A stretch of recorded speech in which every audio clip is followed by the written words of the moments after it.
సంఖ్యాకాండము 27వ అధ్యాయము. అప్పుడు యోసేపు కుమారుడైన మనష్షే వంశస్థులలో సెలోపెహాదు కుమార్తెలు వచ్చిరి.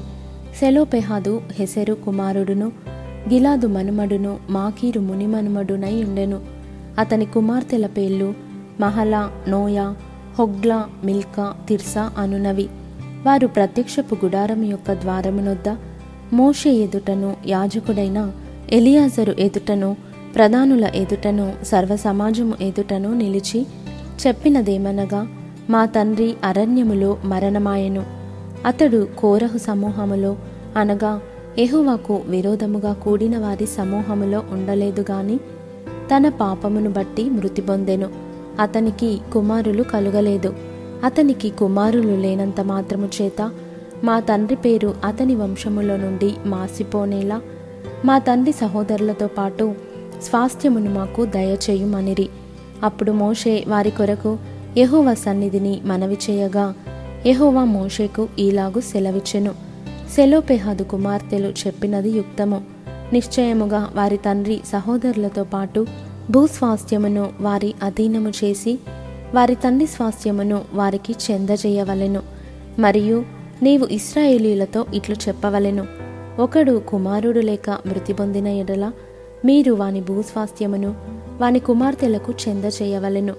వానికి కుమార్తె లేని ఎడల వాని అన్నదమ్ములకు వాని స్వాస్థ్యము ఇయ్యవలెను. వానికి అన్నదమ్ములు లేని ఎడల వాని భూస్వాస్థ్యమును వాని తండ్రి అన్నదమ్ములకు ఇయ్యవలెను.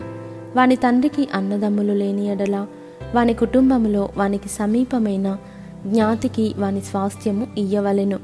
వాడు దాని స్వాధీనపరచుకొనును. యెహోవా మోషేకు ఆజ్ఞాపించినట్లు ఇది ఇశ్రాయేలీలకు విధింపబడిన కట్టడ. మరియు యెహోవా మోషేతో ఇట్లనెను, నీవు ఈ అబారీము కొండ ఎక్కి నేను ఇశ్రాయేలీలకు ఇచ్చిన దేశమును చూడుము.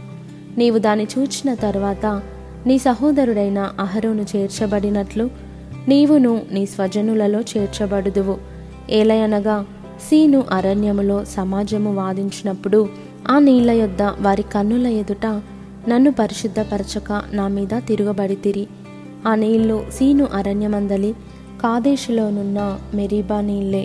అప్పుడు మోషే యెహోవాతో ఇట్లనెను, యెహోవా సమస్త మానవుల ఆత్మలకు దేవా, యెహోవా సమాజము కాపరిలేని గొర్రెల వలె ఉండకుండునట్లు ఈ సమాజము మీద ఒకని నియమించుము.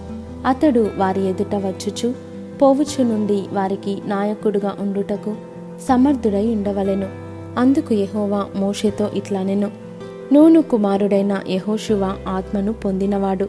నీవు అతని తీసుకొని అతని మీద నీ చెయ్యి ఉంచి యాజకుడగు ఎలియాజరు ఎదుటను సర్వ సమాజము ఎదుటను అతన్ని నిలువబెట్టి వారి కన్నుల ఎదుట అతనికి ఆజ్ఞ ఇమ్ము. ఇశ్రాయేలీయుల సర్వ సమాజము అతని మాట వినునట్లు అతని మీద నీ ఘనతలో కొంత ఉంచుము. యాజకుడైన ఎలియాజరు ఎదుట అతడు నిలువగా అతడు యెహోవా సన్నిధిని ఊరీము తీర్పు వలన అతని కొరకు విచారింపవలెను. అతడును అతనితో కూడా ఇశ్రాయేలీయులందరూ అనగా సర్వ సమాజము అతని మాట చొప్పున తమ సమస్త కార్యములను జరుపుచుండవలెను. యెహోవా మోషేకు ఆజ్ఞాపించినట్లు అతడు చేసెను.